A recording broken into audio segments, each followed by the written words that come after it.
আচ্ছা, কখনো ভেবে দেখেছেন খবরের কাগজ বা সোশ্যাল মিডিয়ার বিজ্ঞাপন, এই যে হাজার হাজার বার্তা আমাদের চারপাশে, এগুলো আসলে কাজ করে কিভাবে একটা সাধারণ আইডিয়া আমাদের চিন্তাভাবনাকে প্রভাবিত করার মতো এতটা শক্তিশালী হয়ে ওঠে? চলুন আজ আমরা যোগাযোগ বা কমিউনিকেশন বোঝার এমনই একটা সহজ কিন্তু খুব প্রভাবশালী কাঠামোকে একটু ভেঙে দেখি।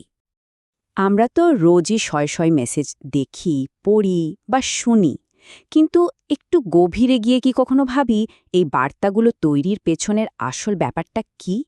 কিভাবে একটা নির্দিষ্ট খবর বা বিজ্ঞাপন ঠিক আমাদের কাছে এসে পৌঁছায় এবং আমাদের সিদ্ধান্তকে প্রভাবিত করে ফেলে? মজার ব্যাপার হলো, এই জটিল প্রশ্নের উত্তর কিন্তু লুকিয়ে আছে কয়েক দশক আগে তৈরি হওয়া একটা খুব সহজ মডেলে। এই মডেলটাই আমাদের দেখায় কিভাবে একটা বার্তা তার উৎস থেকে ধাপে ধাপে দর্শকের মনে প্রভাব ফেলে। এই মডেলটার নাম হল ল্যাসওয়েল মডেল। এটা তৈরি করেছিলেন রাষ্ট্রবিজ্ঞানী হ্যারোল্ড ল্যাসওয়েল, তাও সেই ১৯৪৮ সালে। ভাবা যায়? এর মূল উদ্দেশ্য ছিল গণমাধ্যমের বার্তা কিভাবে ছড়ায় সেটাকে যেন একেবারে ব্যবচ্ছেদের মতো করে বিশ্লেষণ করা। আর এর সবচেয়ে বড় যে বৈশিষ্ট্য সেটা হলো এটা একমুখী, ঠিক যেন একটা তীর যেটা উৎস থেকে বেরিয়ে সোজা লক্ষ্যের দিকেই যায়। আর জানেন, এই পুরো মডেলটার আসল মজাটা কোথায়? একে মাত্র একটা প্রশ্ন দিয়েই বুঝে ফেলা সম্ভব। চলুন এখন আমরা সেই শক্তিশালী প্রশ্নটাকেই একটু ভেঙে দেখি। কে কি বলছে, কোন মাধ্যমে, কাকে এবং তার প্রভাব কি? ব্যাস, এই একটা বাক্যই হল ল্যাসওয়েল মডেলের একদম মূল ভিত্তি। এই 5টা অংশই যে কোনো যোগাযোগকে নিখুঁতভাবে বিশ্লেষণ করার চাবিকাঠি। আচ্ছা, তাহলে চলুন ল্যাসওয়েলের এই প্রশ্নটার প্রত্যেকটা অংশকে এক এক করে দেখা যাক আর বোঝার চেষ্টা করি কিভাবে এগুলো সব মিলে একটা সম্পূর্ণ যোগাযোগ প্রক্রিয়া তৈরি করে। দেখুন, এখানে পুরো প্রক্রিয়াটা একবারে দেখা যাচ্ছে। শুরুটা হচ্ছে কে দিয়ে, মানে যোগাযোগকারী বা বার্তার উৎস। এরপর আসছে কি বলছে, মানে আসল মেসেজটা। সেই মেসেজটা একটা মাধ্যমের মধ্যে দিয়ে গিয়ে পৌঁছাচ্ছে কাকে, মানে দর্শকের কাছে। আর একদম শেষে আমরা দেখছি এর কী প্রভাব পড়ল, মানে ফলাফলটা কি হলো। পুরোটা একটা সরল রৈখিক যাত্রা, তাই না?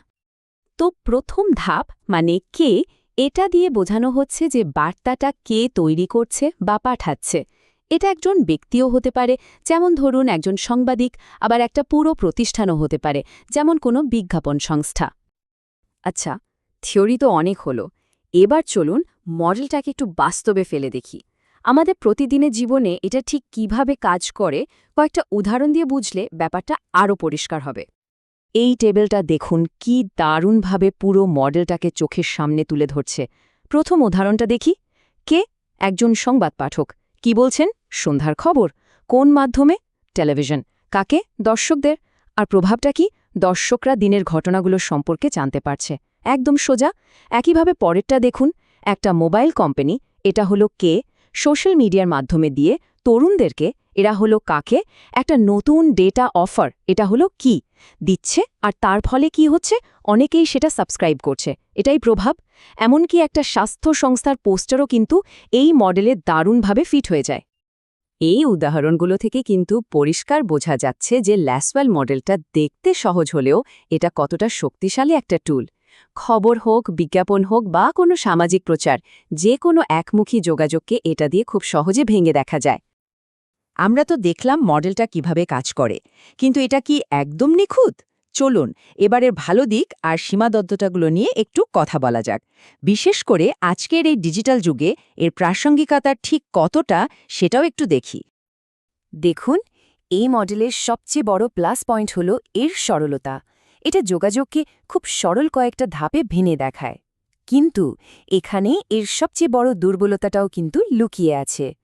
এই মডেলে দর্শকের প্রতিক্রিয়া বা ফিডব্যাকের কোনো জায়গাই নেই। এটা যোগাযোগকে একটা ওয়ান ওয়ে রাস্তার মতো করে দেখে, যা আজকের যুগের কমেন্ট, লাইক বা শেয়ারের ধারণার ঠিক উল্টো। তাহলে মূল কথাগুলো যদি একবারে বলি, ল্যাসওয়েল মডেল হল গণযোগাযোগ বিশ্লেষণের জন্য একটা সহজ 5 ধাপের কাঠামো। হ্যাঁ, এটা একমুখী এবং এতে ফিডব্যাকের ধারণা নেই, কিন্তু তারপরেও মিডিয়া এবং বিজ্ঞাপনের বার্তা তৈরির পেছনের কৌশলটা বোঝার জন্য এটা আজও একটা খুবই কাজের টুল। সবশেষে একটা প্রশ্ন কিন্তু থেকেই যায়।